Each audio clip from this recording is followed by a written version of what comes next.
Now it's time for Believe in the ACC with our starting lineup. From Florida State, number 17, Charlie Ward. From Morehead State University, number 50, Lloyd Stan. And from Murray State University, number 2, Kendrick Haskett. Get ready for the best sports show about the ACC in all the land. Believe in the ACC starts now.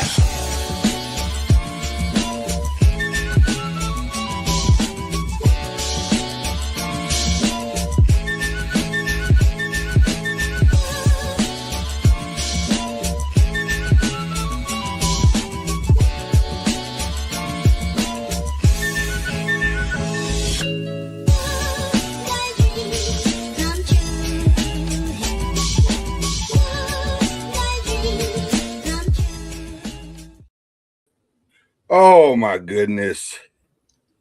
I tell you, when you haven't picked up the weight in a while, it's a little heavier on the first day. But you still lift it though. You still got it. You still got it. Still got it. Ladies and gentlemen, we're back. We are back. We are excited to be back.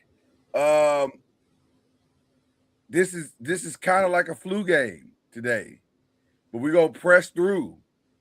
Yes, right.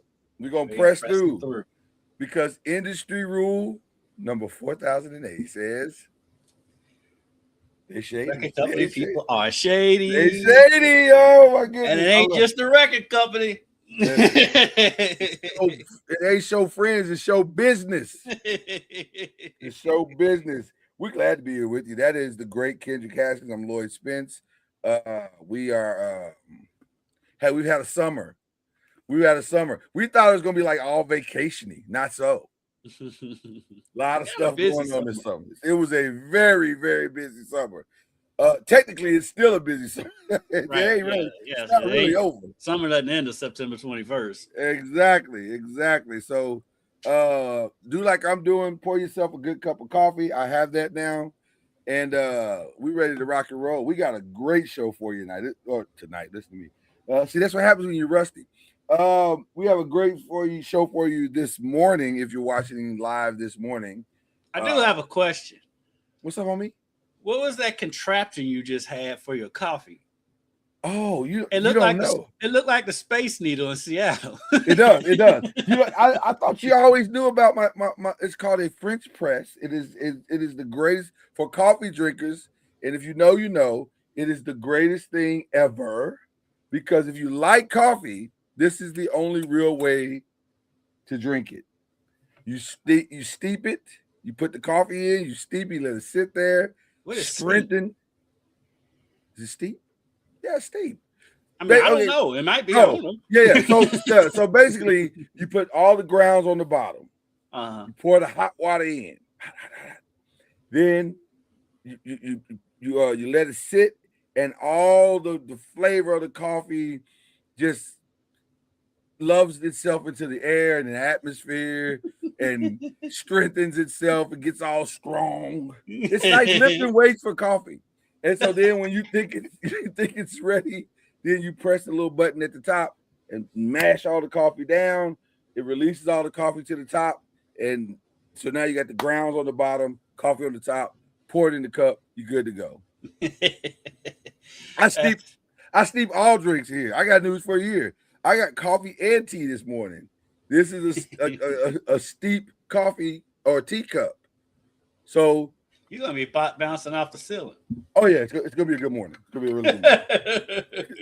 This is gonna be the liveliest show we've ever done. But yeah, that's how I get my day started every day, with something steeped. But also the tea is like for medicinal purposes. You know what I'm saying? You got to get rid of a cataract and all that, you know.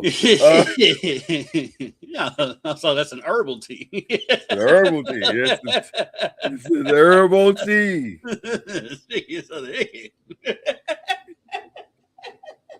That'll balance you out. Want to sip with the old boy Rick James? Unity. Unity. I got it. I love it. That's a good show already. See, we just need a minute. Get the cold chops rolling. We good. We good. All right. I'm ready to jump on in this thing, man. The ACC, which is really been kind of a quiet for the most part off season. Like all the local teams are doing their thing in their cities, but no real like loud ACC noise, which is actually kind of nice. Now we're one of the few that are not making noise. Apparently, we do have some breaking news that will affect one of the teams, or may affect. We ain't gonna say will yet. Right now, we're still in the may affect window, but I don't know if you saw this story yesterday, Kendrick. But a judge in Louisiana, stop me if you heard this before, a judge in Louisiana granted 3 members of Ole Miss, if things don't work out in their current NFL situations, you just go back to Ole Miss and resume your college career. Which is huge news considering that Ole Miss opens the season in Nashville on September 6th against the University of Louisville. Well, now listen, there's that. When I saw the story break yesterday, my first and initial thought was, what are we doing? What are we doing? I think that every day. Every day. It's like the same in basketball. The kid from Michigan State, he went and got an injunction out in California. Yeah. The Mitchell kid from Missouri is literally in Louisville now trying to get an injunction. Yeah. And I'm like, what? Yeah. Or Brendan Snoresby trying to go back to Texas Tech after he didn't get drafted or whatever, and trying to force the NFL to do a draft just so he can get drafted. But Daquan Wright, Xavier Harris, and Wydett Williams, who are currently in training camp right now, they are in the camp as we speak. If they don't make the team, there's no problem. It's not a problem. They'll just go back to Ole Miss and probably get a couple of $1 million to play for Ole Miss, and all is well. Well, I guess, though, the good thing for Louisville in this situation is that likely they wouldn't be back up to speed in time for that first game of the season. The first game of the season is week after next. I would gotta believe, right? I gotta believe, because cuts aren't gonna happen until the end of the month. So we're literally talking about they would have a week, if that, to get up to speed and play. Surely, but I don't know. You know, I saw one of the guys was going to hit it. Was going to enter the transfer portal. What are we doing? He's going to leave camp. What are we doing? What are we doing? What are we doing? It's so stupid, but it's by the way, apropos of the times. By the way, I don't even want to issue on them, because they weren't the only ones. DQ Smith, that used to play, at South Carolina, Jack Pyburn from LSU, Trent Hedrick from James Madison, and Junior Tuhala Maka were also a part of that same lawsuit. So they were all granted. And by the way, if you think college coaches are not going to poach those kids as quick as they possibly can, and I don't hate them for doing it. They should. They on the phone tonight trying to get that deal done. They were on the phone. That's how the college came about in the first place. What are we doing? Listen, Kendrick and I have been standing on the pay the kids hill for a long time. They need to be paid. I've been standing firmly on the hill since Vince Young. And by the way, I'm so excited about that documentary coming. I don't know if you heard about that. Yeah. But that's gonna be, I cannot wait for that because I do want to know the other side of the story. But but I've been saying it a long time. I've really been saying it even before then, in the Teddy Bridgewater days. Like, pay him. You look up in the stands, we were both there together, and fives everywhere. You're like, fives everywhere, teddy bears, and pay that man. Get that man, get that man his money. But shout out to Teddy announcing his retirement. Yeah, that was bittersweet. That was bittersweet. I wonder if he'll go back to coaching. He may. Teddy's he's such an interesting guy. I would like. There's a lot more to Teddy than people realize, because he's always been kind of quiet. He's quiet, but he's a funny dude, and so there's a lot more to Teddy. So I would love to see him do a sit down with somebody. I mean, he could low key do television. Oh yeah, he's super smart. He's super smart. He understands the game very well. I will say this, Teddy, he was definitely one of my favorites. And the best part about Teddy to me was he's just a regular dude. Like, he wasn't with all the hype that was going on around him, with everything he was accomplishing. He's like, what Teddy, what are you gonna do? I'll probably go back and play my PlayStation. Yeah, it's amazing how great him and Lamar were. Oh my God! Even though their personalities are different, because Lamar's a little bit more goofy than Teddy. Right. But they both had that personality. You weren't seeing them out. No, they back in the dorm playing PlayStation, chilling and watching film. That's all they did. They didn't do nothing. I think you heard nothing. I saw Lamar out once, and that was on a Sunday after church getting something to eat. Right, and that's the extent of what you would with both of them. They're not partiers. They just don't do that. Yeah. I don't even know if I ever saw. I'm trying to remember if I ever saw Teddy with a young lady. I don't even know if not to say that he had to have a girlfriend or a wife or whatever. But neither one of you don't hear about either one of them's personal life, which is I'm fine with that. I'm fine with that. I know Teddy has at least one, maybe two kids, because he talked about that last time he was here. Okay. I feel like Lamar just had a kid not too long ago. I feel like the same thing, but I don't remember. I don't know, because again, I don't care about their personal lives anyway. But I do not care. I feel like Lamar has been with the same girl for a while. That tracks. Maybe even going back to college. So. That definitely tracks, because he definitely seems like the type of person that once I find what I'm looking for, I'm probably not going nowhere. Because that's how they were in college. They found what they were looking for, and they were like, okay, I'm good. I'm not trying to do nothing else. So, but again, both great guys. But I had to get that story out because it definitely affects everything that's going on. Especially in college sports, but specifically with the University of Louisville, which is in the ACC. As we get ready to discuss, do I do drum roll? How does this work? Do I do a drum? We haven't done drum roll. We do the ACC schedule. We're going to talk ACC schedule with you guys this morning. It's going to be a fun season in the ACC. I think there's a couple of teams that I think are going to, who kind of made struggle a little bit last year, that I think are going to surprise some teams this year. And also, I think there are at least 3 legitimate national championship type teams. Like I understand. I say playoffs, but no. I think if things fall the way that they potentially could, it's kind of like what happened with Miami last year. Everything fell into place. And part of the reason why it fell into place because they don't have to play the schedules that the other ones have to play. And so if you can be really good in the ACC and get a higher seed essentially, or a decent seed, at least you get a top 4 seed. Anything's possible at that point. The thing is like, you know how it is though. We've talked about it ad nauseum on this show. One loss in the ACC is like 5 losses in the SEC. yeah. That's the problem.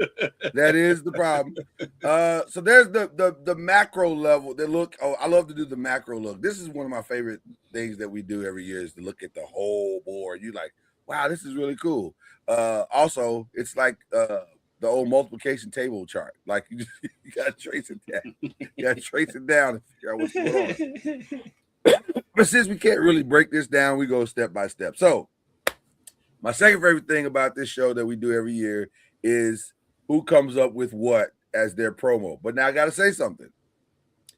This year, Kendrick, everybody's promo thing didn't look very good. Right? So I had to do some manipulation on some stuff. So I'll let you tell me as we go along which one is the real and which one is the Memorex. And yes, I just dated myself for sure. Hey, nobody under the age of 45 knew what that meant. Has no clue what I'm talking about. Memorex, what is that? So we open with because I know we're going to talk about our TV shows we're watching lately. Of course. There's a shout out to Memorex on the show that I'm gonna bring up. Listen, I'm a Memorex guy. Some of my best mixtapes came on Memorex. So there you go. Memorex and Maxell. Hey, that's how you did it. Yep. That's how you did it. Memorex and Maxell. Okay, so Boston College is our first team, and they open the season with Cincinnati. Is this Satterfield's last hurrah? I don't think so. They've had not great success, but they've been in the conversation in the Big 12. Yeah. So I gotta believe he hasn't done bad. He's done okay. Yeah. I was gonna say. I mean, really and truly, he's done about the same that he did at Louisville. I never thought he did bad at Louisville. I just thought these fans were crazy, and I'll go to my deathbed with that. There were definitely some unreasonable expectations for him. Yes, in Louisville. Like, what do you mean? Do you see what he's getting? Like, he's doing the best he can with what he got. Yeah. That's all you can do. If you give him what's his name in Alabama? I forget his name. The new coach in Alabama, DeBoer. Yeah, if you give him DeBoer's cabinet, maybe he can do better. But that ain't what he was getting. He got what he got. So you know. But listen, they open with Cincinnati, then they go to Rutgers, Maine. Wow, Maine has a team. Virginia Tech. They might be the new UConn. I know. Shout out to UConn. We love UConn in the ACC. SMU, Pittsburgh, Georgia Tech, Duke, Florida State, Notre Dame late in the year. And then they finished the season with Syracuse, and I guess Miami's still a rivalry in some ways, but not really. Boston College would have to get good again for this to actually be a rivalry. I mean, Doug Flutie was like 40-something years ago.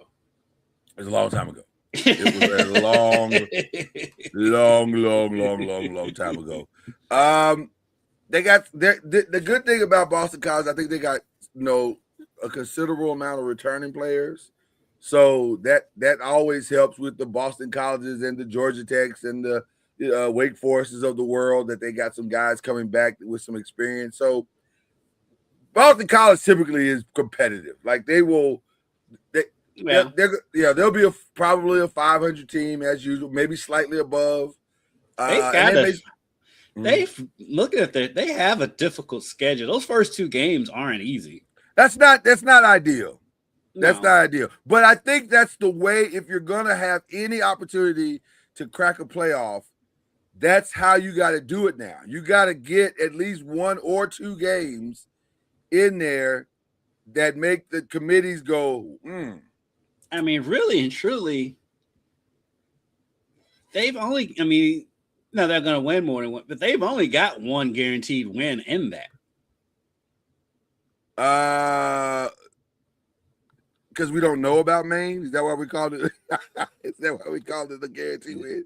There's a reason why they're on the schedule. It's called padding.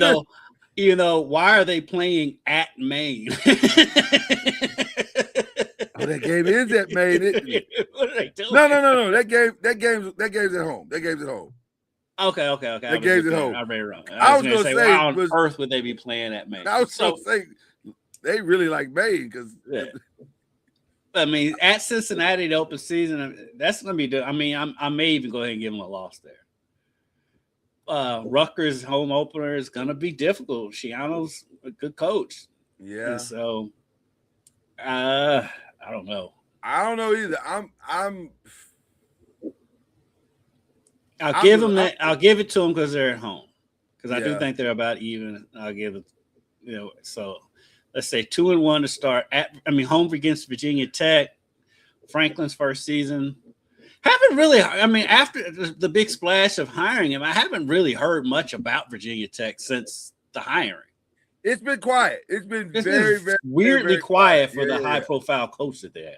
It's been very cool, which he probably likes it that way because it's very different from his Penn State days, and at least he can just focus on the coaching and not. That might be the best part of what he's getting out of the getting fired. He gets to make a lot of money and not have to deal with any other of the foolishness that he dealt with at Penn State. He's making a lot of money. He's making a lot of money. He's doing all right. Penn State's still paying him a lot of money. Yeah. I'm gonna keep him at 500, and just say they'll be.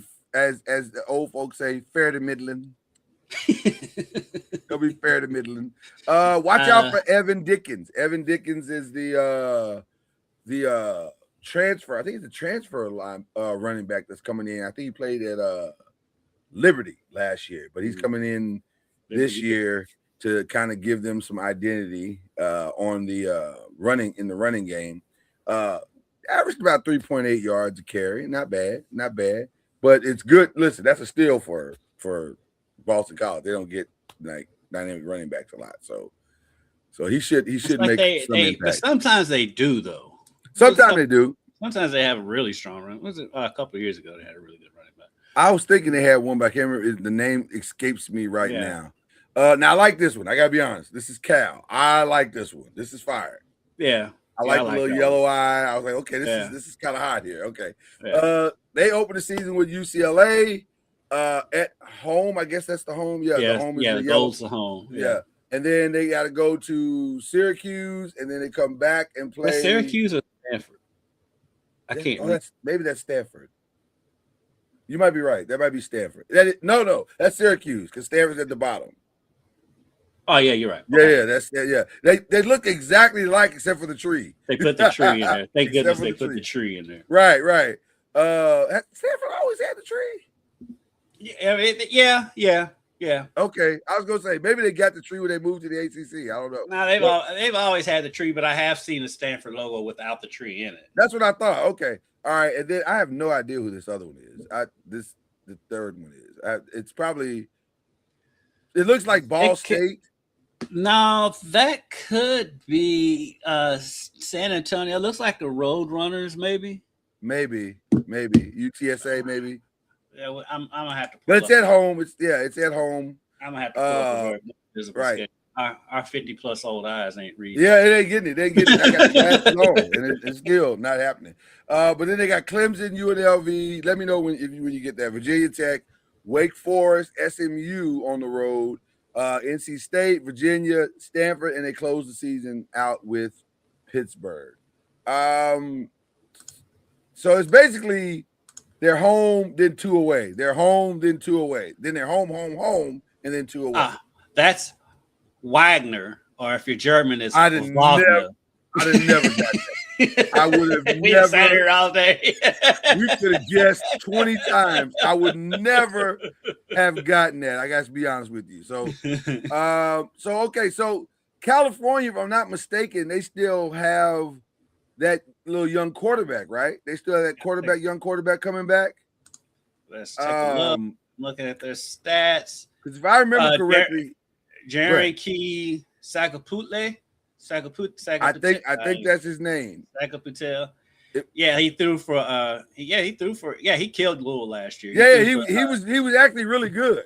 Yeah, he threw for 3,400 yards, had 18 touchdowns, 9 picks, was sacked 30 times. Don't particularly like the team wasn't great, but he was really good. He was great, really good. And the running back was great too against Louisville. They just tore Louisville up. I was going to say they actually just those two that kind of put it, because Louisville lost. If I'm not mistaken, Louisville lost that game after they had just won a big game. Yes, that's their MO. Yeah. Oh, that's why I fully expect them to be the Ole Miss, and then what happens after that, I don't know. But they play Villanova that following Friday. Say Louisville plays Ole Miss on Sunday, then Villanova on Friday. Oh, that's a short week. Golly. Yeah. Who scheduled that? They always have a weird schedule. Yeah. I've got their schedule pulled up right. It's weird. I'll tell you this. I'm going back to last year's game against Cal. Yeah. So they can get more accurate on that, because it was they came off a come from behind win at That's Virginia what I thought. Tech. Yeah. And so they lost that game at home 29-26. Yep. They played Clemson the next week too. They blew that game too. Let's see. Individual. Yeah, quarterback was 30 of 47 for 323 yards and 2 touchdowns. And running back Raphael Kendrick had 19 carries for 83 yards and a touchdown. Oh, it was Jacob DeJesus. That's who was killing.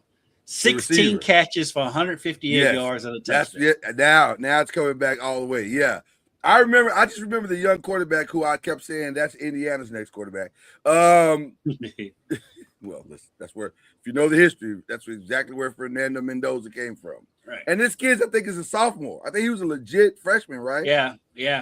So he won't be, if he has another season like he just had, he will be somebody else's quarterback the year following. I'm actually surprised he's still there. Well, listen, you got to build your name up. He wasn't on the radar last year. This is how much that big that game was for Cal.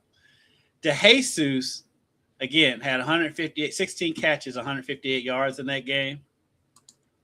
For the season last year, he only had 1,030 yards. So he had a big chunk of his yards. A huge chunk of all of his yardage came in that one game. And catches. I say only 1,000. 1,000 yards in college is huge. It's big time. Yeah, no, that's huge. That's massive. He was the offense. Massive. He had 108 catches for 1,030 yards, 6 touchdowns. Yeah, no, that's massive. So I think they will. They got a new coach, by the way. They got a new coach. Okay. Tosh Lupoy. So it will be interesting to see how they do. They'll probably. I'll give them the win over UCLA. You never know what UCLA is going to be from year to year. They're either really bad or they're okay. Do you? Yeah. And then at Syracuse is always tricky because Syracuse is so good at home, especially early in the season. They are. Syracuse doesn't usually implode till about the middle of the season, about the 4th or 5th game. To leave home. So they have to leave home. And all of a sudden, it's like, oh, you guys really can't play. Clemson at home is going to be interesting. No, it won't. Don't do that. Hold on. We've done this the last 4 years. And you and Charlie stand on the Clemson at home hill the last 4 years. And they've lost 4 games, 2 of them at home. That game is at Cal. That's why I said. Oh, is it Cal? Oh, okay. All right. I was gonna say that. Come on. Clemson's ranked coming into the season, and they're still gonna be good. In the coaches poll. It's still gonna be good. Why are we doing this? They will be. They're not. They're gonna be okay. They're gonna be just like they've always been, like 7-4, whatever it is. They're not gonna crack any national pictures until he decides to stop being so stubborn. They're 26th in the AP. That's because they're around the rankings because coaches respect Dabo. That's the AP ranking. But that's what I'm saying. The coaches put him in the 23. Well, there's nothing more useless in the world than a coach's poll. Can we just get that out of the way? Right. Not one coach has watched the game other than the game that they're playing that week. They're not doing that. So anyway, I'm going to say 6 wins probably. I'm going to Clemson's going to be a tough game regardless of whatever you say. It's going to be a good game. No. I'm not saying it won't be tough. They'll probably beat Cal. At UNLV is good. Is going to be tricky too. Yes. I agree. I agree. So, and Wake Forest, depending on how many seniors they have, that can be tricky. Yeah, I mean, I see 500. Yeah, probably. Yeah, I'd say 500. And I mean, it's no knock on them. They've got a pretty decent schedule. They do. Speaking of Clemson, they open the season with LSU, and after that shellacking, they will then take on Georgia Southern to feel good about themselves at home. They'll take on UNC, which will also make them feel good about themselves. Then they go out to Cal, as we just discussed. Then the reality starts to kind of set in, like Miami. Who is that? Who is that? The Pirates? East Carolina. That's got to be East Carolina. It's got to be. I like the picture, by the way. I do like the picture, by the way. That's fantastic. Then Virginia Tech definitely will be tricky. I'll double check. Yeah. Virginia Tech will definitely be tricky now that they're under a new regime. Florida State. I don't know what to expect from Florida. I got a lot of thoughts about Florida State that we will share here in just a minute. Then Syracuse, Georgia Tech. Georgia Tech is also one of them teams that no Haynes King. So I'm curious to see what it's going to be now that Haynes is gone. Charleston Southern is who that is. Is that who that is? Yeah. Seriously, some of these logos look exactly alike. Like that looks like looks like East Carolina. East Carolina, yeah. Okay, then Duke, and then of course they end the season in the rivalry game against the Gamecocks.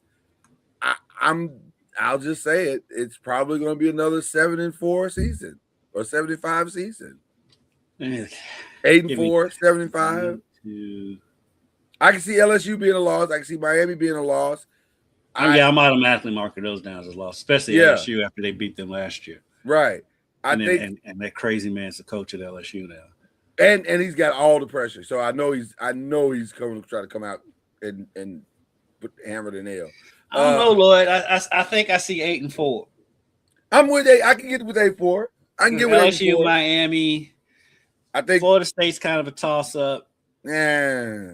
That last stretch, I mean, that last stretch is weird because they could win all 4 of those and they could lose 1 or 2 of those just on just weird college football stuff.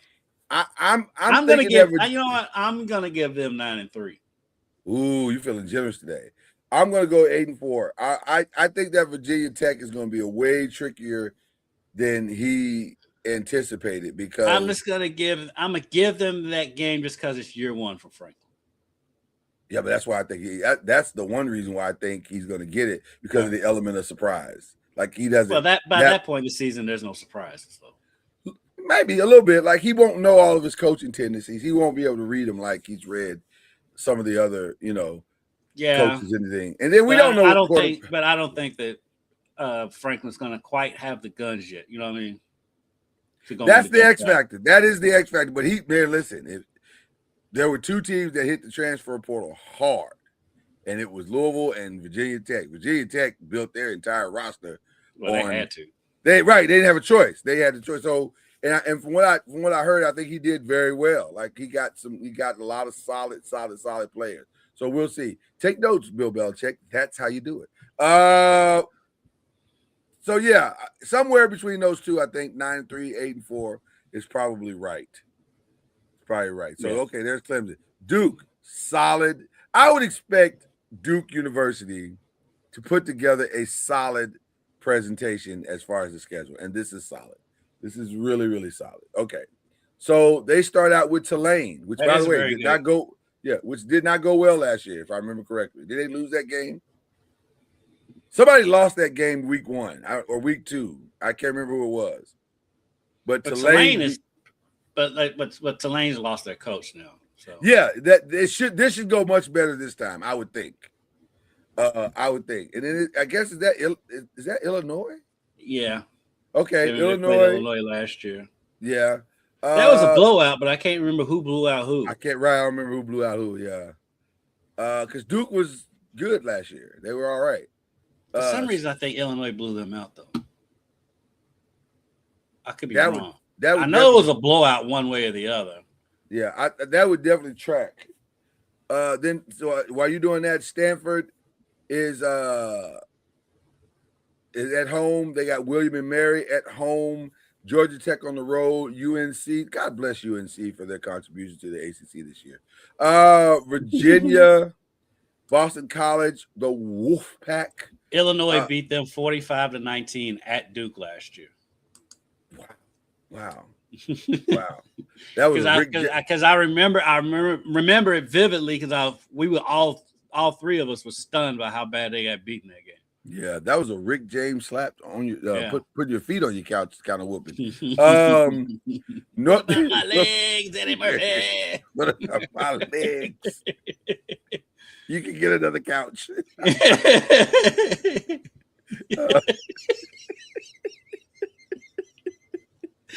Oh, shout out to Reverend Dave Chappelle. Shout out to Reverend Pastor Dave Chappelle.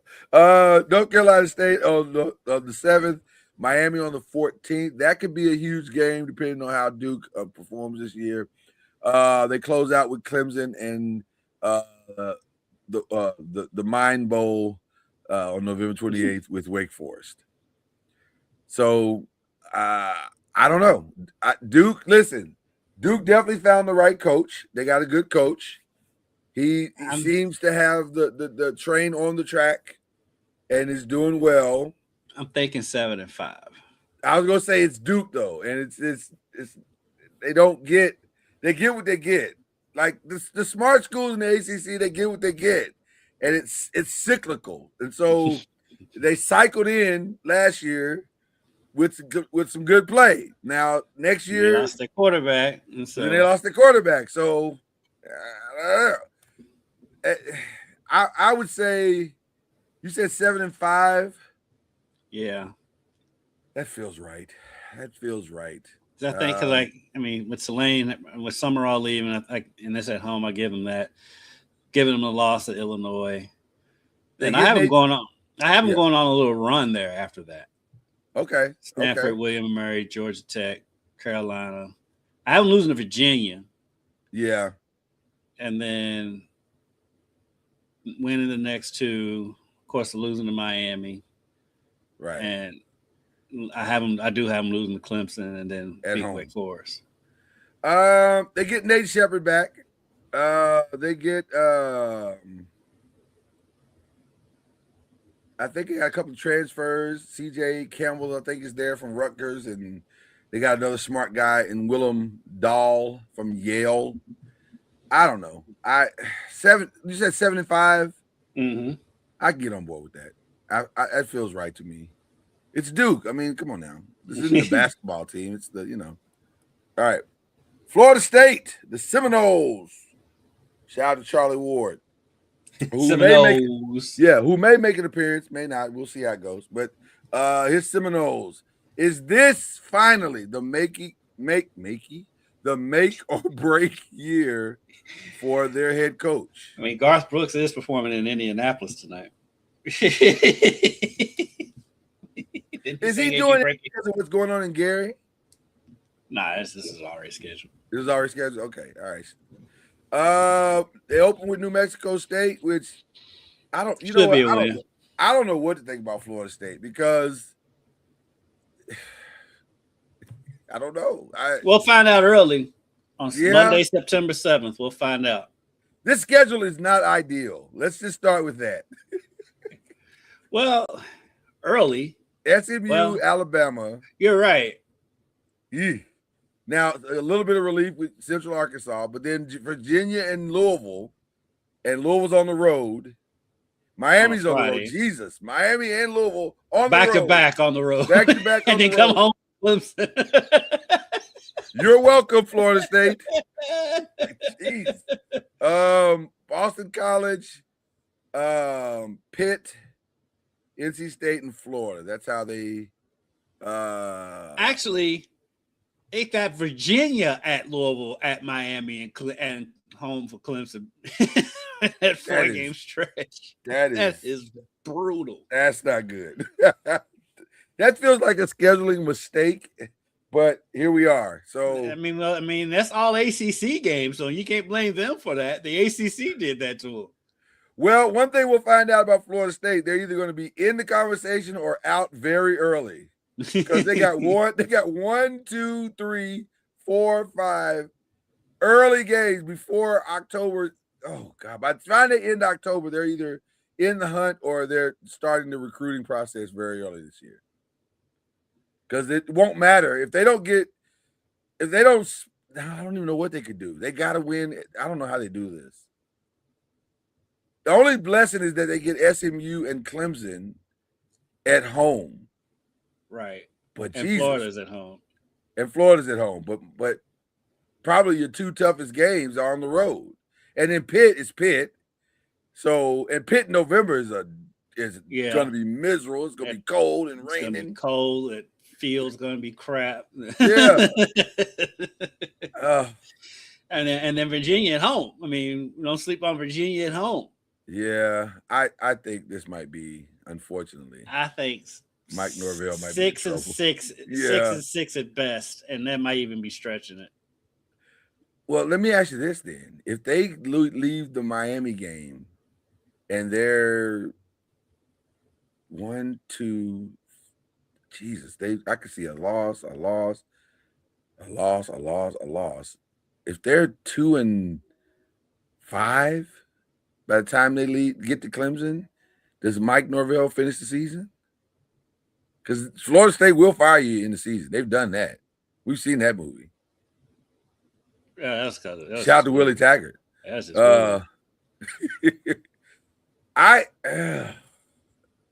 I think Mike might be in trouble. I'm just going to be honest. I'm not trying to wish anything negative. Thought he would be after last year, but it was the buyout. You know it was the buyout. It was the buyout because they're like, if we buy this fool out, then we ain't got no NIL money. So now, I think they said let's give him one more try and see what happens. But it is not lost on me that by the bye week at 10 and 24, he might be done. He might be done. And I feel bad because I like Mike Norvell as a person. He is a man of high character. I just think for some reason they're just not consistently getting something is not working, and I don't know what it is. I'd love to be there to see what it is, but something he had that thing working. Rolling, and like the drop after that ACC championship year. After that, but it's like working, or it's like all the way not working. Who's starting at QB this year? Have they named the starter yet? I think they have, and I think it is. Let me see here. I think they return. Well, one thing they return is Chris Jones, the linebacker. So that'll help. The transfer from Southern Miss. He's solid. Who is starting? That's a great question. Who is starting at? Is it Ashton Daniels? Ashton Daniels, yes. Yes, Ashton Daniels. He's a transfer, right? Is he a transfer?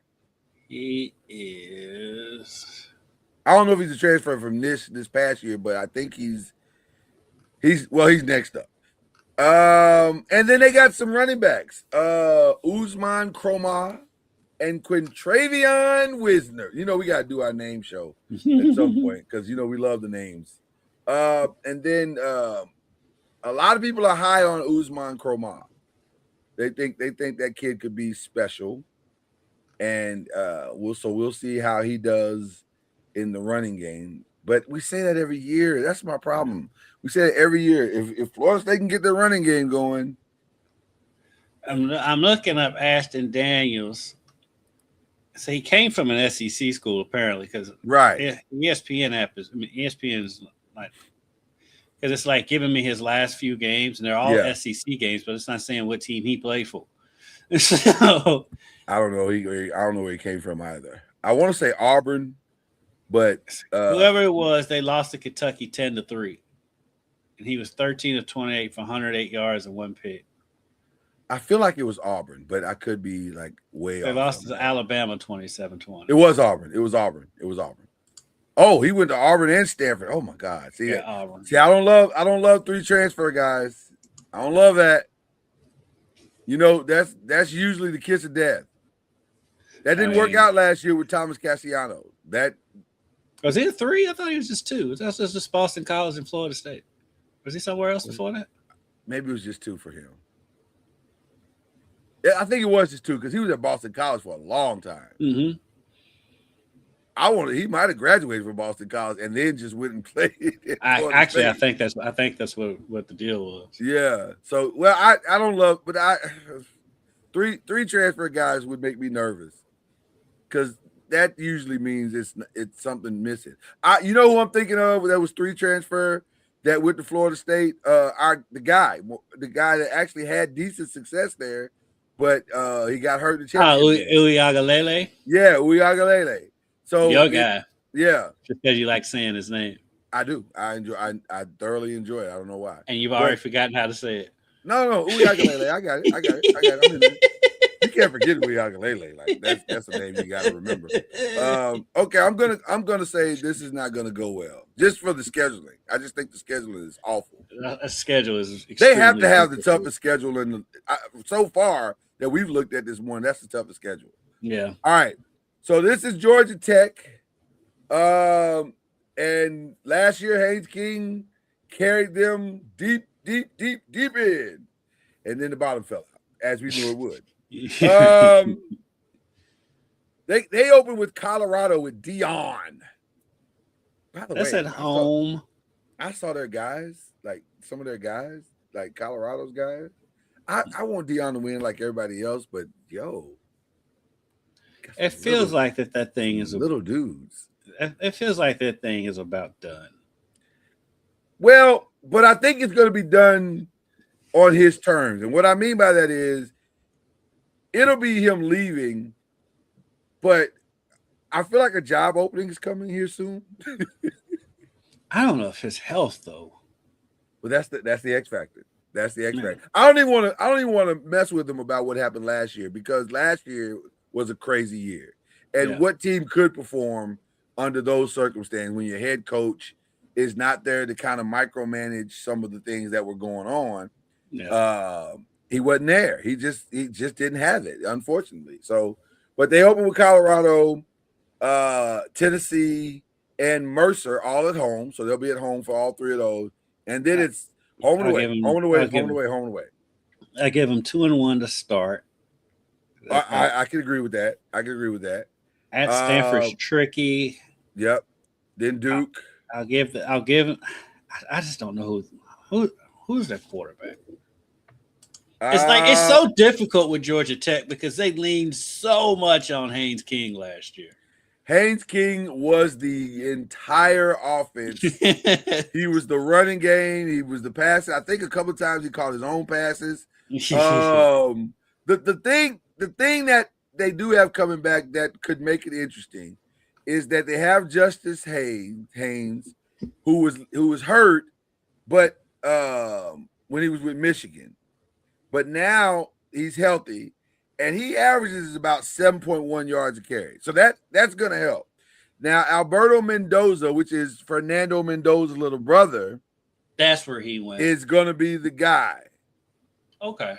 So can they catch Mendoza lightning in a bottle? Okay, now that I know this Mendoza. All right, so it's 2-1 to start. I'll give him Stanford. Give him home against Duke. Mendoza had some decent stats when he was backing his brother up last year. Yeah. 5 touchdowns, 286 yards in garbage time games. Yeah. And he even rushed for 190 yards. So they have a Haynes King potential in Alberto Mendoza. Well, I mean, because he will run. He will run. So we'll see. I can see them being 7-1 coming into that Louisville game. 7-1. Wow. So you're giving them Colorado, Mercer, Stanford, Duke. It's not exactly Virginia Tech and Boston College, but at Pitt though. See, that's the one. At Pitt. Pitt's one of those though. I know. You're right. You are 1,000% correct. I'll give them 6-2. I'm gonna say 5-3 because again, that Virginia Tech thing, we don't know. Yeah. But if Virginia Tech is rolling, I don't know. But it's interesting because they got some pieces. They got two solid pieces in Mendoza and Haynes that if they perform well, because I can't imagine that Justice Haynes, who averaged 7.1 at Michigan in the Big Ten, won't perform well at Georgia Tech in the ACC. I would think that he's going to do well. Yeah. So that might take a lot of pressure off Mendoza and allow him to play well as well. So offensively, they could be solid. But their defense wasn't great last year. They were giving up points left and right. Right. Yeah, Haynes King carried them both offensively and defensively last year. So I'm going to get on board. I'm going to get on the Kendrick Haskins Georgia Tech train and say, well, it's probably a trolley, not a train. I'm going to say they go a solid 6-2. And then the back half, they lose 3 games. So that puts them at 75? Yeah. Okay. All right. I'm with that. You are you comfortable with that? Or Yep. All right. Louisville. The Louisville Cardinals. The ACC did them a favor.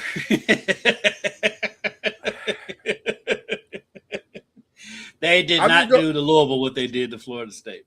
I'm not going to say they did them a favor. I'm just going to say NIL money stretches both far and wide. It looks promising. There are a lot of X factors for Louisville, though. Now, you're there. You're right there in the midst of it all. The first question that I would have, especially opening the season with week 1 at Ole Miss, that's a neutral site game in Nashville, do they have a quarterback, a real quarterback? Louisville? Yes. They're big on Kindholz, the guy that transferred from Ohio State. They're really big on him. He can pass and run the ball. And the backups actually look good in the spring game. But they're going to depend heavily on the run. The running back room. I mean, everyone talks about Isaac Brown, but it's not just Isaac Brown. The running back room is loaded. Chris Barclay, the running backs coach, yesterday said it's like an ocean in here. Shout out to Chris, our guy Chris, friend of the show. Our guy Chris, yes. And so the running back room is deep.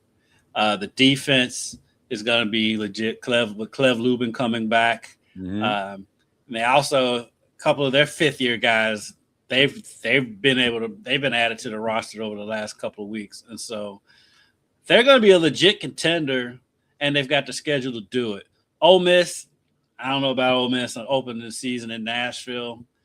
But, again, that's Jeff Brom in a big game. And that's one coach that I will take in a big game. I'm going to be honest with you. I fully expect them to beat Ole Miss, despite them coming off the best season in the history of that program, despite Trinidad Chambliss finagling his way back onto the football field, despite all of the hype and everything. I think Ole Miss rode a tremendous emotional wave last year to get as far as they got, and that worked last year. But the hype is over, and I think you're going to see the difference between Lane Kiffin and their current head coach.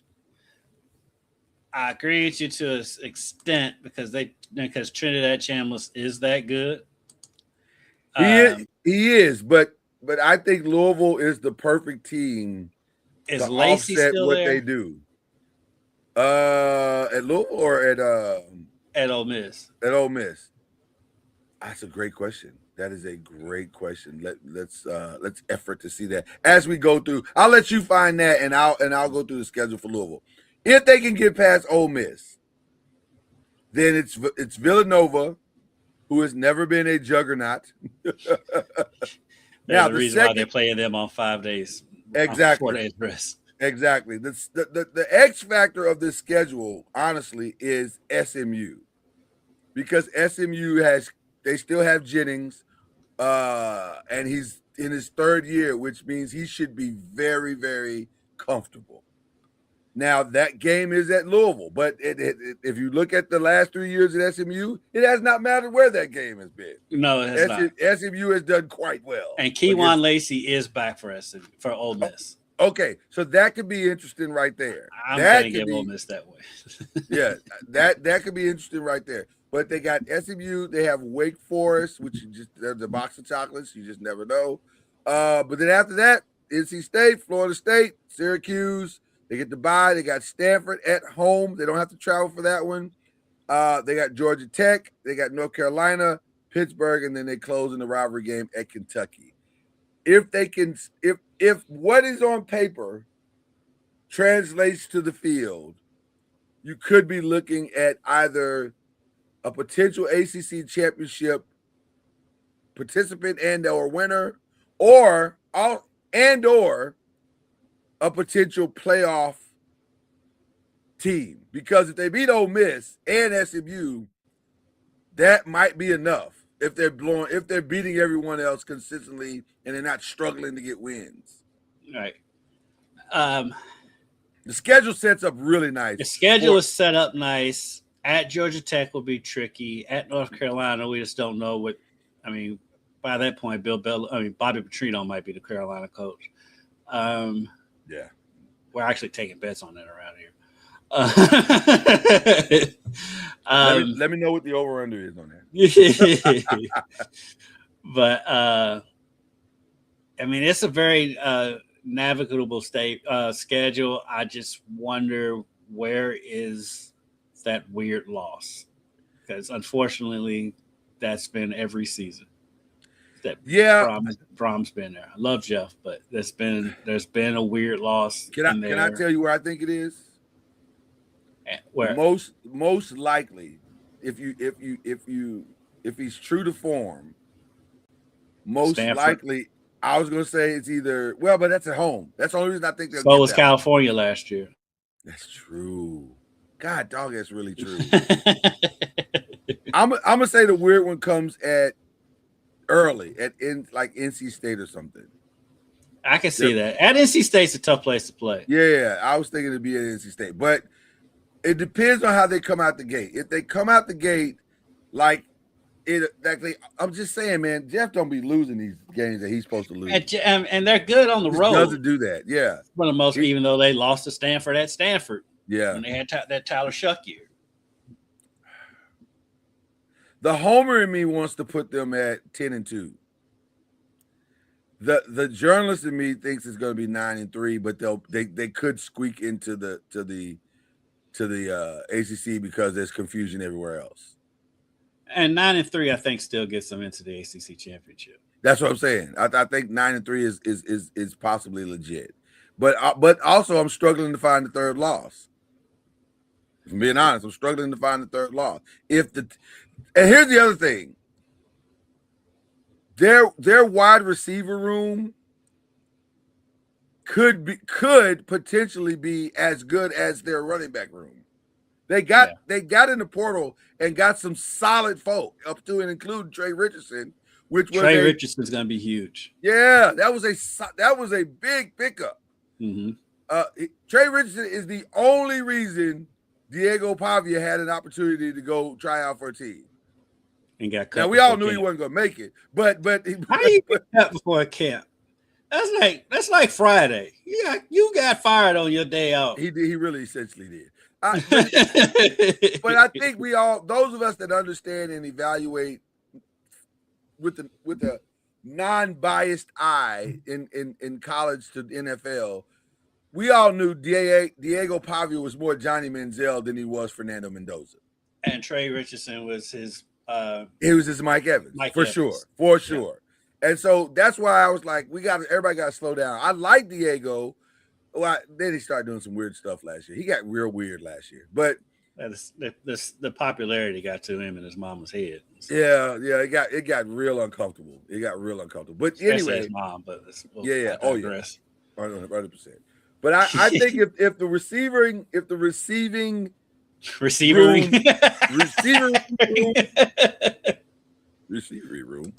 receivers can match what the running backs do, this could be a special year. this could be an absolutely special year for the University of Louisville. So somewhere between 10-2, 9-3, I think Louisville will be in the conversation. If they can avoid the weird loss, like Kendrick said, which so far in Brahms' tenure there has come every year. They've lost the one game they should not have lost. If they can avoid that this year and just play solid football, it could be a special year. Could be a very, very, very special year. Okay. The leaders in the clubhouse right now are the Miami Hurricanes. Everybody is saying that this is Miami's conference to lose. I don't know if I agree with that. Though they have a lot of I think that they have a lot of the pieces back, but they don't have the quarterback back. But then also that might be a blessing in disguise. Their biggest losses, of course, up front on the defensive side with Bain and yes, on the defensive side. Yeah, that them not having the defensive pieces is far more impactful than anything else that they lost going into this season. But again, they kind of reloaded. They have a as I'm gonna read it from the ESPN, a controversial quarterback transfer in Darian Mensah. And by the way, I don't know. No one knows really what Darian Mensah is. He was good at Duke. He was. I don't know if that transfers to Miami. Maybe it does. I mean, if he could be good at Duke, he could be good at Miami. He's essentially playing the same schedule with better pieces around him. In theory, you are correct, sir. In theory, you are correct. The challenge that I have with that is that I don't know what he did at Duke that was that great. Like, he was good at Duke, but also I think he had a couple of receivers that were really good, and he's got Malachi Tony at Miami. He's got Malachi Tony. That's gonna help. That's gonna help a lot because Malachi got the human cheat code at Miami. Malachi Tony single-handedly got Carson Beck to the NFL. I will stand on the hill that Carson Beck may have been cooked. First preseason game, didn't it? Huh? He had a good showing in the preseason, didn't it? Who? Carson Beck. If you want to say he had a great showing against the 3s and the 4s, him and that game was so overblown. But right now, there's nothing to talk about. So I get it. Yeah. But my God, they came out of that game and everybody's like, man, Arizona might not. They may have to wait and they may be able to start Carson. Everybody slow down. Now they are going to start Carson Beck at some point this season because Jacoby Brissett is guaranteed to be out. Right. He's going to get hurt. Right. Several games. So he's going to get to play. You are correct about that. But not because he's just tearing it up. Same thing with Fernando Mendoza. We'll get to that in a minute. But this could be an interesting season for them because setup-wise, it's kind of like Louisville. They got Stanford. They got Florida A&M. They got Wake Forest. They got Central Michigan. That feels very 4-0. Yeah. Then they have Clemson, but it's at Clemson. At Clemson could be tricky because Death Valley. I mean, say what you want about Dabo losing games at home. That type of game, that kind of atmosphere, because it's most likely going to be a night game. I give Dabo a puncher's chance in that game. Dabo's whole season is going to ride on it if the quarterback's on his roster. Does he finally have a quarterback or not? Because if he doesn't, then it's going to be whatever it is. Florida State, they should win that. Yeah, it's at home. Pitt is always tricky, but it's at home. North Carolina should be a win. Notre Dame game is the game. Well, everybody's already crowning Notre Dame as the second team already, and maybe that's true. I don't know. People already crowning them national champions, right? But also, don't they do that every year? And then Notre Dame will lose the first game of the season. So they've lost the first game of the season 2 years in a row and had to fight uphill. Well, last year was at Miami. Right. Well, still, they've lost the first. Right. They've had to, but they went uphill last year. And it worked. They went uphill the year before, and it worked. So I'm assuming by the time they get to November 7th, they should be rolling. Well, we know that they can't grow the grass like they did. Right. Florida State. Right. So, I think I give Notre Dame that game, and then I think Miami goes undefeated in the ACC. I think undefeated, no losses in the ACC. Yeah, because the only one that's really interesting, but again, it's at home. No, I'm the X factor or not X factor, X being unknown, not being like they're the difference maker. But X being unknown is the Virginia Tech. No one knows what Virginia Tech's going to be. Until Virginia Tech, I start seeing Virginia Tech. I'm not going to put stock on Virginia Tech yet. And that's fair. Now they should blow out Boston College. So I'm willing to go with you and say 11-1, or I'm not going to say that they're going to lose a lot of games. I have them, I think, in my mind in the ACC championship game. I just don't know who's going to play them yet, but they should be good. Listen, Malachi Toney, I think it's either, in my mind, Malachi Toney or Isaac Brown are the best two players in the ACC. Yeah, I feel like Isaac's going to have a chip on his shoulder, and also he knows this is it. He's got to go put on a show. Isaac's got to stay healthy, and you got to worry about that because he's such a small guy. Yeah, but boy, if he can stay healthy, he could. I think Isaac could sneak into the first round easily. Talent-wise, he could easily get into the first round. But he's got it. You're right. It's all about health for him. He's healthy. He's so small. I don't think people realize how small Isaac Brown is. No. We do. We listen to us, people. He's small. He's a wee tiny man. He's Darren Sproles. But also, he's Darren Sproles. That's what we're trying to tell you. He can be a difference maker, and he will play on an NFL roster provided that he finishes his season healthy, and he has all the motivation. He has millions of motivations to stay healthy. Well, he's already got millions of motivations, but he's going to definitely have millions of motivations to stay healthy if he can do this. Okay, I think we feel confident about them. All right, NC State, or what I like to call the box of chocolates. Yeah. I don't know. Virginia, Richmond, Vanderbilt, Appalachian State. Appalachian State could easily be a loss just solely because it's NC State, or nothing else but that it's NC State. Louisville, Wake Forest. They got a lot of home games. They don't play. They only have 4 road games. Jesus, how'd they pull that off?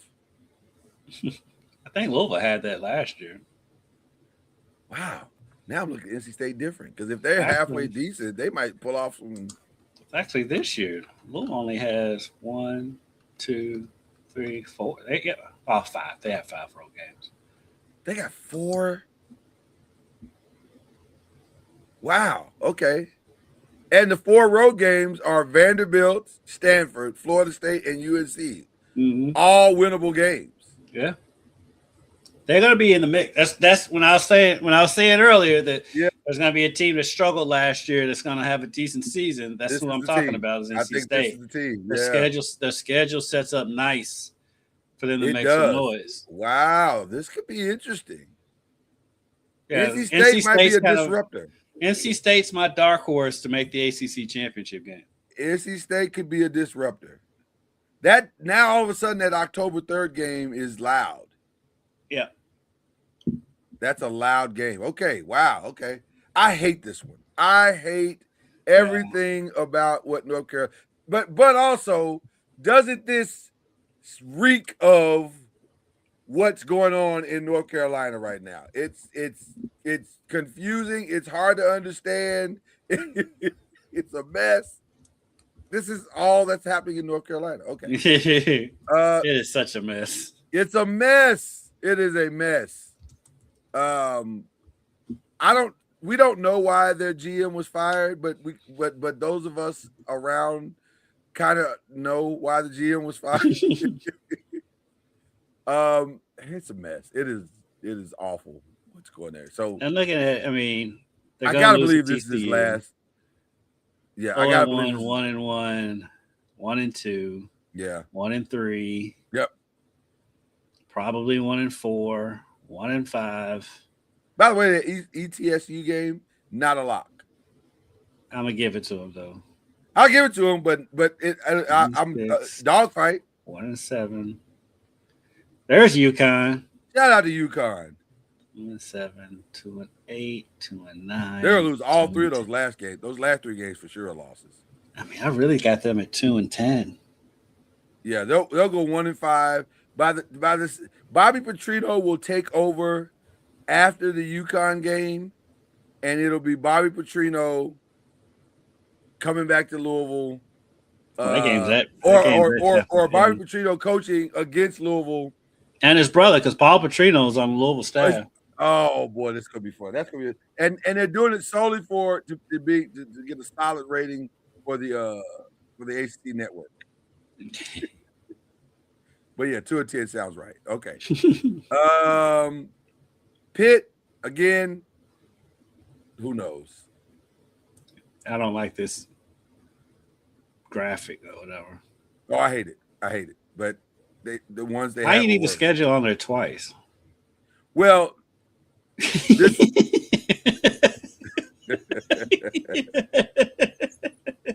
it's Pitt. I don't know. This is what they do, I guess. Why is it on a building? Let's start with that. I mean, is that a famous building? I'm guessing because they're one of the rare urban schools like Louisville, Miami. I guess they're just or maybe because they're building their program. See what I did there? Miami, Ohio should be a win. UFC. I mean, they start out the season 4-0, I think.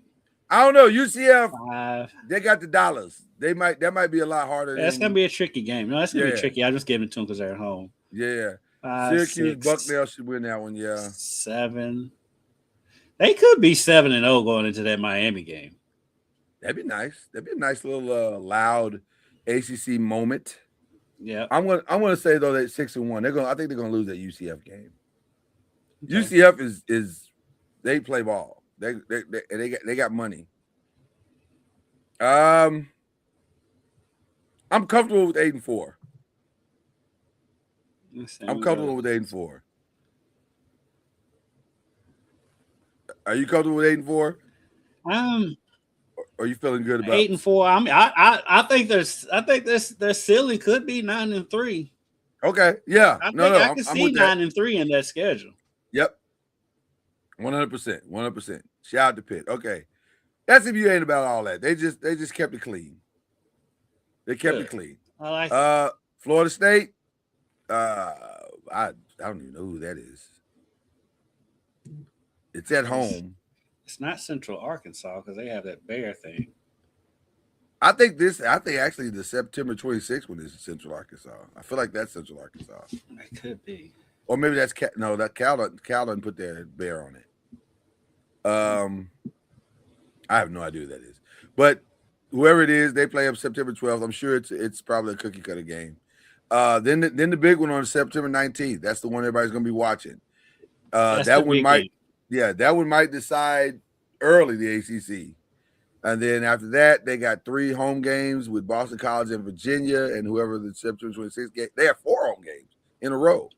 Cal, they got Cal coming to SMU. Then they go on the road. I can see 11-1 with this schedule. 11-1, possibly if they beat Louisville. You feeling good about Jennings? If they're 11-1, feeling good about their schedule. Well, but I'm saying if they're 11-1, it's because Jennings is a legit Heisman Trophy candidate. I see 11-1 or 10-2. Okay. I mean, I don't know if you're wrong about that. Notre Dame. I say 10-2 because I don't think they're gonna beat Louisville, and I don't think they're gonna beat Notre Dame. Well, the Notre Dame is definitely a loss. Right. Maybe Virginia could sneak up and get them in Texas. Yes. because that's what Virginia does. They'll steal one game they're not supposed to every year. Every year. I'm saying 11-1 ceiling, 9-3 floor. I'm very comfortable with 9-3, which, by the way, puts us right back where we were. We're saying 9-3 gets you in. This was interesting too. I like this is as nerdy as it gets. But it's very Stanford though, so I love it. Yeah, Andrew Luck designed this. I guarantee it. 100%. 100%. Like, let's keep it academia. I love it. I love it. This vibe totally in on the nerd. Yeah, I'll lean in. If you're going, if that's who you are, lean in. Yeah, lean in on it. I love it. Hawaii. The only thing is, I don't know if that means they're. Oh, let's say. Okay, so I see it now. The ets. I was looking for the et sign somewhere, but they just say the words et. I got it. Hawaii, Miami. Had to make it a little bit difficult. Yeah. Hawaii at home, Miami at home. Those are interesting, but I don't think Stanford's gonna be that great. At Duke, Georgia Tech, Wake Forest, Notre Dame on the road. Wake Forest, Notre Dame on the road definitely feels like losses on both of those. And then the back half is kind of brutal. It's Louisville, it's Virginia Tech, it's Cal, and then SMU. Ugh. Feels very 4 and. You see 4? I was trying to force 4 out. I'm thinking Miami's a win. I'm thinking Miami's a win. I mean, not Miami. I'm sorry, Hawaii. I'm looking at Hawaii saying Miami. Hawaii's probably a win. Maybe not 4. Elon is a win, probably.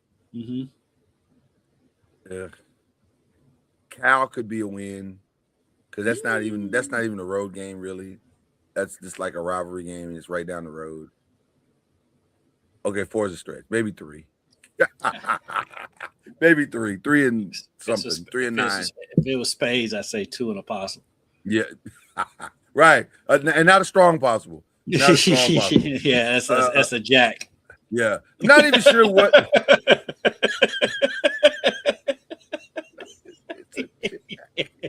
Oh, that's so funny. That's so funny. I'm not sure what Syracuse was going for here. What is that? I don't know what this is. Is that supposed to be the dome? Maybe that's what it is, but that's ugly. I don't like it. So is that dome. I don't like it at all. But the words are clear, so I'll take that. So yeah, I can read it. The other thing I don't know what Syracuse is doing is that I don't love their schedule. Like there's UConn. Oh, you listen. Matter of fact, let me say this: UConn is the greatest indicator as to what your team is, because if your team is not good, you must schedule UConn on your schedule. Notice the 2 teams that schedule UConn were Syracuse and North Carolina. Think about it.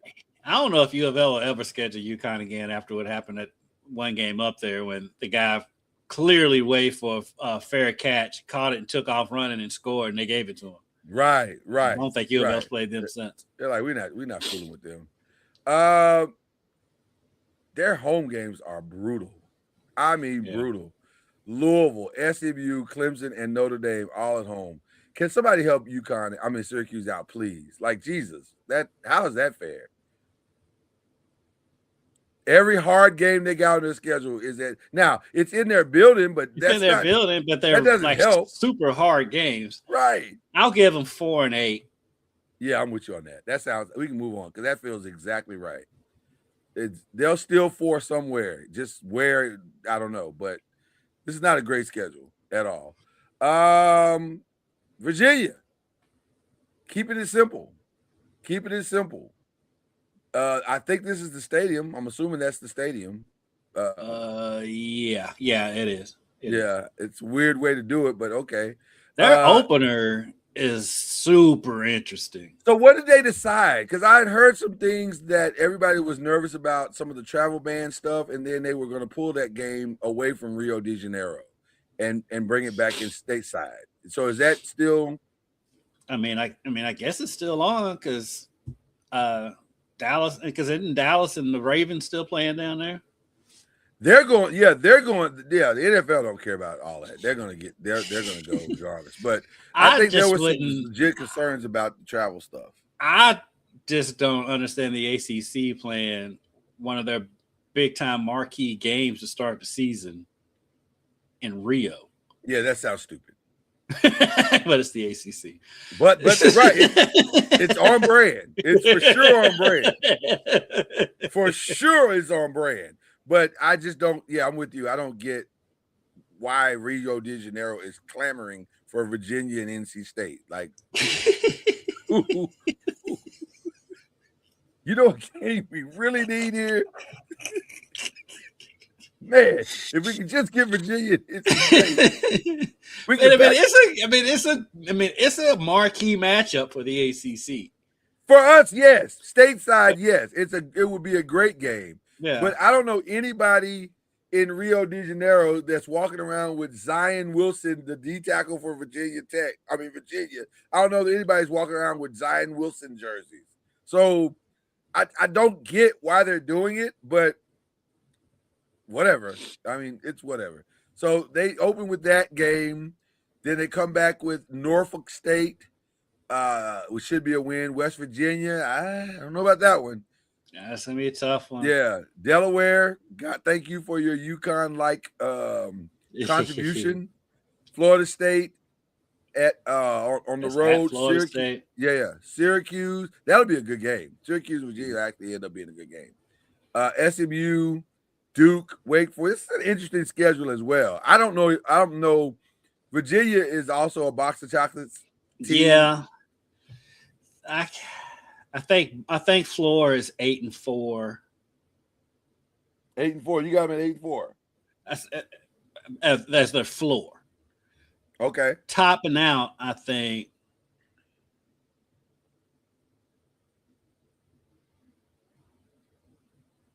I'm gonna co-sign. I think they could top out at 10-2. 10-2. Ooh. Topping out. I mean, that's giving them. Let's say they lose at SMU. I'm giving them that. Yeah, I think. And then they lose. And then even if they lose that opener, they can run through the rest of that. Provided that some of the teams. This is a weird schedule too, but it's also not a bad schedule. Because I mean, the West Virginia game is at home. Yeah, and so I think they could top out at 10-2. Actually, I think the West Virginia game is at neutral. Or is that neutral? Oh, yeah, it is. It says Charlotte. Yeah, it's at neutral. But it's still, like West Virginia. West Virginia hadn't been West Virginia the last couple of years either. Right, and that Virginia contingency, they travel. They will travel. So, yeah, that's going to be an interesting game. But I'll get on board with the 9-3, I think. Now, like this. This is solid. This is solid. This is solid. This is really good. Okay. So can't read it though. Yeah, I don't. VMI. VMI. I can, and then ODU, which is a sneaky good big game for them because I think ODU beaten them like a couple of times. I think so. I think you're right about that. I think that has not gone well consistently. Then Maryland.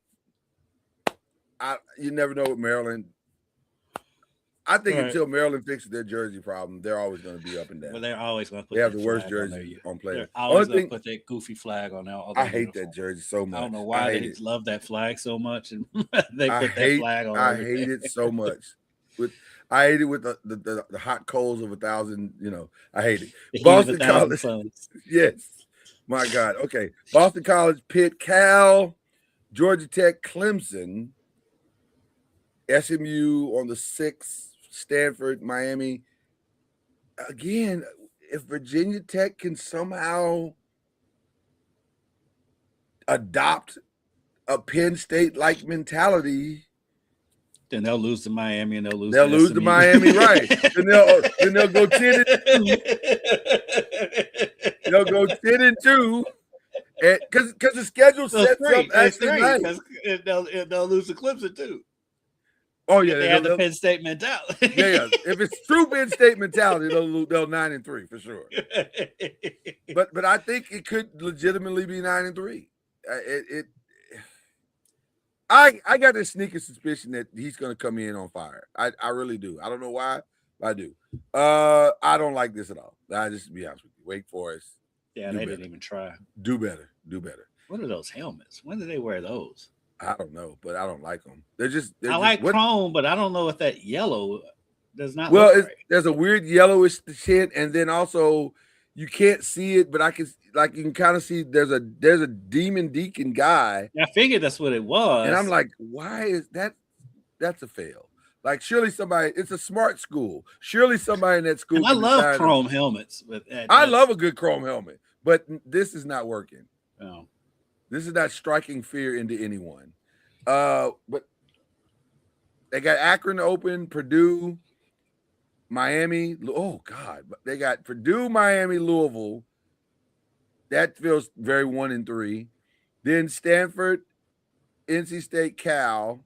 This is where they kind of right the ship a little bit.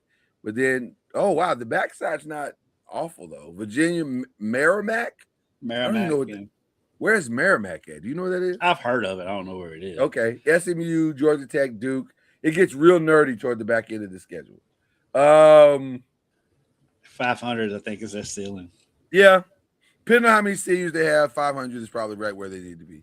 Okay. I think is Wake Forest the last one? Yeah, that's it. All right. There you go. So prediction for the ACC championship? Oh man. I think it's just going on what we were saying, going through the schedules and everything. I think Miami, you can just write them in. Yeah, I think Miami's in. I think Miami's for sure in. I think that SMU Louisville game. That's the game that decides. I feel the exact same way. I think whoever comes out of that game unscathed will be the person that you can probably slot in with NC State as the potential disruptor. Yeah. And does NC State play both Louisville and SMU, or is it just Louisville? I think, man, I want to say they play both. We should know that considering we just went through the schedule. Considering we just went through the schedule. They play one. They only play one. So their other tricky game is Virginia. That opening Rio de Janeiro thing. Yes, that game is. I think it's going to come. That other team is going to come for those three: Louisville, NC State, and SMU. I think so. What I would also like to see is all three of those teams or four of those teams hover around the 9-3, 10-2 mark, because the stronger that they are nationally now, at least you can say, hey, we got four teams that are 9-3 or 10-2. We're in there, just like the SEC, just like the Big Ten. And really it's more about being better than the Big 12, probably. Yeah. Probably. So that the Big 12 doesn't sneak a team past Louisville or not Louisville, past the ACC. And because I don't think the Big 12 is going to get more than one. I think whoever wins the Big 12, that's it. Probably. Yeah, because they're going to give the SEC and Big Ten every other spot. Every other spot is going to. So there you go. So we're all the rest of everybody else is fighting for 3 or 4 spots. So there you go. Yeah. All right, let's run through these last ones real quick.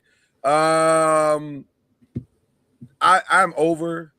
I'm almost at a point now where I don't know if I'm going to keep watching ESPN on in the morning. And it's no shade, but I can't take some of the most ridiculous takes. Like everybody's talking about Fernando Mendoza. He's playing so well. He might start over Kirk Cousins. If they do that, then the Raiders get everything they deserve.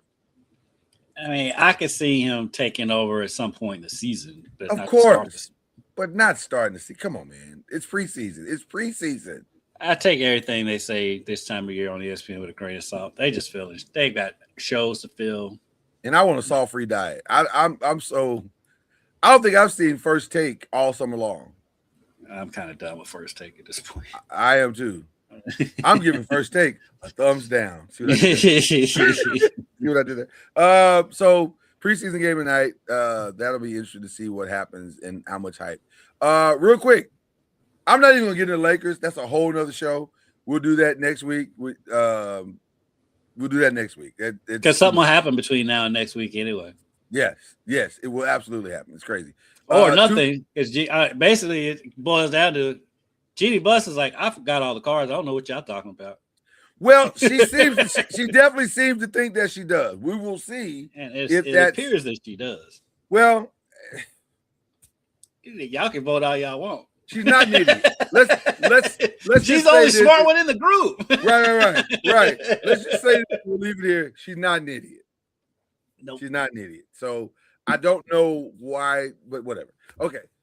But it's the most Laker thing to do, by the way. It would not even be the Lakers. I'm really more concerned about the Mark Walters part. Like, that's crazy. What's going on with that situation is crazy. Speaking of crazy, shout out to our boy Pablo Torre, who y'all keep lobbing him up, he keeps knocking them down. Yeah, he was catching all this stuff because the NBA's investigation didn't reveal anything. The NBA ain't trying to help do anything to Steve Ballmer. Can't listen to anything the NBA says in that situation. Well, first of all, the only thing the NBA revealed is that he didn't funnel money to the company, but he was part owner of the company. People, it's not rocket science. He was a part owner of the company. He didn't have to funnel money to the company. He was a part owner of the company. Mm-hmm. There are many ways to funnel money. You don't have to actually move money from one place to another to stop it. Pablo Torre has the story. He has it. Mm-hmm. Now, whether they want to do anything about it, that's up to the NBA. But which they obviously clearly don't. Right. I guarantee you he has the facts right. Right. Okay, so let's move on from that. What was your favorite thing to watch this summer? I finished up The Boys. I was fine. I was fine with the finale. I like the finale. I do like the finale. That was the perfect ending. Yeah. I kind of saw it coming, but I was fine with it. There's only one way this was going to end. Right.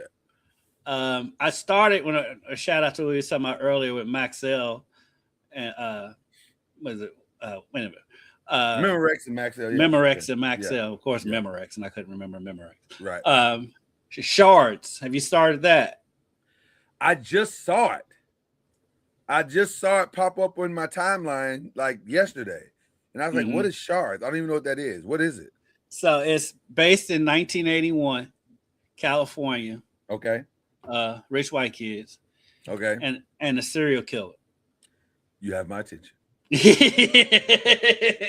have my attention. You have my attention. You have my attention. You get all the 80s nostalgia. It's shot like it's in the 80s. Grainy video when you need it. Not all the time, but it's good. By the way, it's good so far. I'm like 3 episodes in. By the way, for all my Snowfall fans, they dropped the trailer of The Drop, the new spinoff from Snowfall. It looks outstanding. I'm ready for that. It feels like Snowfall. I've been on this high horse about I'm tired of all the black TV shows being drug shows. But this isn't that though. This is like Snowfall's not that. Yeah, this is like Snowfall meets the Wu-Tang series because it's about the music industry. That Wu-Tang series is so good. Yeah, it's got a feel of both of those shows together. So I think it's going to be really, really, really, really good. Plus, I love Gail Bean. She was so good in Snowfall. She was her and Leon. Well, Leon's not his real name, but they were both outstanding, which is why they got the spinoff. So it looks like it's going to be really, really good. Yeah. So that's one thing I've been watching, and then Lioness. Man, come on. Has the new season started? Yes. Oh, okay. You got to get caught up. Yes, it is. Because I've been seeing a lot of talk about it, but I didn't know it. The first 2 episodes were like, so why is she not getting an Emmy nomination? Help me understand. Because I understand the stuff that y'all are nominating, but also. She good. She's the highest paid actress in Hollywood. Oh, yes, she's fine. She's fine. She's doing just fine. But my gosh, she's such a good actress. She's so good. That show is so. Taylor Hackford, not that. Is it Hackford? No, Taylor Sheridan. Sheridan. I'm thinking of Ray, but Taylor Sheridan is killing out here in these streets. Killing it. He is, but I need him to pull back because some of the shows are lacking because of he's doing too much. Because he might be doing too much. Okay. Yeah, I haven't seen all the shows. I haven't seen all, but I know, Yellowstone, because I was a big fan of Yellowstone when it first started. But you can tell watching the show, A, that they didn't know what to do with it. B, they had to fill time because they didn't have enough storylines. So when you see all the music montages, one in the show, I'm like, okay. But like it was towards the end of Yellowstone, there's so many montages in there just to get to 60 minutes. She was like, and then the second season of Landman didn't hit for me. Really? Okay. No. So now you gotta be worried about. Now you gotta be worried about the Sam Jackson one. Because like the first season was awesome of Landman. Yeah. The second season they leaned too much into the wife and daughter, and like it. I mean. Yeah, they're pretty. I know it's because they're pretty and they're sexy, blah, blah, blah, blah. Yeah. But it just got annoying. It was too much of them because that's not the main storyline. You got to, at the end of the day, like they always say, keep the main thing the main thing. Keep the main thing the main thing. They veered too far off of the main thing because the main thing was still great, but it was too much of the wife and the daughter. We need to scale that storyline back. That's one of the reasons why when full disclosure, I've never even said this publicly, but full disclosure, as a writer, that's why I try to end the series before I even write it. Like I know where I'm headed. So that way everything I write toward the end is pointing towards that. Mm-hmm. But I already know what the end is. I already know how we're going to end this. So it makes it so much easier. But if you don't know, like you look at Breaking Bad, how brilliant it was. It was brilliant because Vince was like, whatever happens, we're going to end here. Mm-hmm. And so now everything else looks like it's going to that. And it makes it really simple. But that's just a little behind the scenes trick. But anyway, yeah, I love Lioness. Lioness is fantastic. And then one more I'm going to give you before we get out of here. I saw Lanterns. And I was just seeing a promo for it, but I don't know. I only peeked in because it was trending all weekend. I was like, everybody's talking about this episode. Let me go see what happened. It was good. They set that show up perfectly, and it's going to be interesting to see where this is going.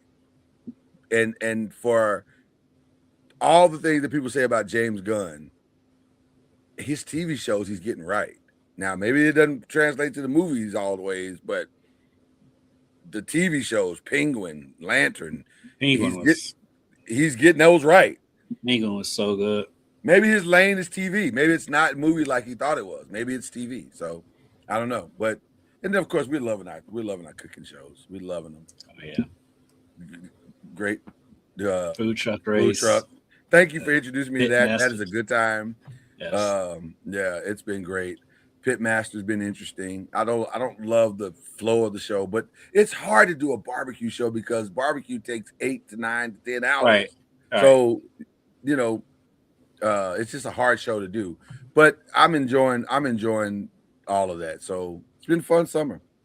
Yeah. And then football is about to be back. Like we're here. High school football starts this week here. You excited? Sure.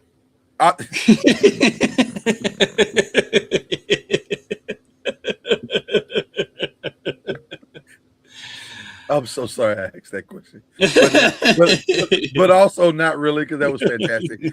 Oh my God, sure, it's gonna be great. High school football, we do got a lot of new faces in old places. St. X has a new coach. Mill has a new coach. Central and Fern Creek all have new coaches this year. Wow. Okay, so my boy Mikael McKay. You might remember him. He was a star receiver at Moore. Played at UC. University of Cincinnati. Okay. He went back and coached Moore for a little bit. Now he's the head coach at Central. Wow. So, which by the way has become a get. Yeah. That's a good job now. When we were growing up, not so much. But Ty Scoggins turned it around. Rest in peace. Marvin Dantzler did a great job there, even though I don't feel like he was totally appreciated there. Yeah. And then, Mikael McKay started. It's hard following the guy. It's always hard following the guy. Always. It is. Yeah. And now it's Mikhail McKay's turn. So good luck to Mikhail. All right. Well, listen, give it up to this guy. You don't have to know why, just do it. Give it up to this guy. Amazing. Okay. We got to get out of here. We love each and every one of you. Shout outs. You know, a big shout out to my cousin because it's his birthday today. So shout out to my cousin Mo Owens. He's defensive backs coach for the Louisville Kings and the champion Louisville Kings. I was going to say, don't make me Birdman you now. Champion Louisville Kings. And don't make me Birdman you now. Put some respect on it. He's also a defensive backs coach at Christian Academy, where they've won like 3 straight state championships. So he's a championship coach. So shout out to Coach Mo. Every time you say Christian Academy has won something, it blows my mind because that is not the Christian Academy I grew up with. But I didn't even know Christian Academy was a school. When we were kids. Right. That's what I'm saying. That is not, I knew they were a school, but like good at things? No, that's not what they were. But now they're good at things. So Jahai Brown, the #1 football player recruit in the state, wide receiver for Christian Academy. That's so wild to me. I think he's moved up to a 4-star. Really? Wow. Oh, he's amazing. He's amazing. Wait till you see this kid. I can't wait. I cannot wait. Speaking of birthdays, shout out to Mom. Today would have been her 76th birthday. Today. And so happy heavenly birthday. Yeah, happy heavenly birthday. I'm sure she's trying to tell everybody in heaven how to cook because that's what she does. You don't put that in. It's like my mom the other day told me, your grill doesn't have that smoky flavor. I'm like, my grill is literally a smoker.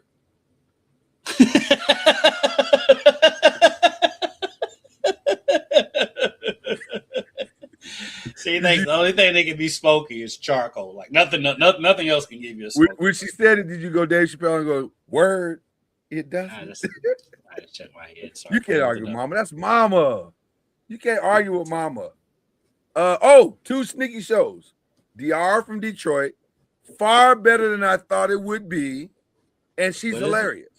Diarra from Detroit. I just saw something on that like either yesterday or this morning. I was scrolling through. I was bored doing my What does it come on? What platform is it? So technically it's a BET show, but now it's on Paramount because Paramount bought everything. Yeah, so Paramount's it's on Paramount Plus. Years. Yeah. It's on Paramount Plus. But it's actually really good. It's quirky. It's a real weird, quirky thing. And she's funny. She herself is funny. She wrote it, produced it, stars in it. It's very good. So that's one. And then Average Joe came back. I don't know if you ever saw season 1 with Deion Cole. When they put that out. Cole. Well, you don't like Deion Cole? No, so I love Deion Cole. Oh, I love Deion Cole. I am a massive Deion Cole fan. Yeah. But I did not. Deion Cole is a much better actor than you think he is. Mm-hmm. Like if you watch all the stuff he's done, he's actually kind of brilliant. And Average Joe is really, really, really, really good. So, okay. We're getting out of here. My shout outs, shout out to the team, shout out to everybody, shout out to each and every one of you. We're glad to be back. Hope you enjoyed it. Like, subscribe, and share this to any and everybody you can, because that's how things happen around here.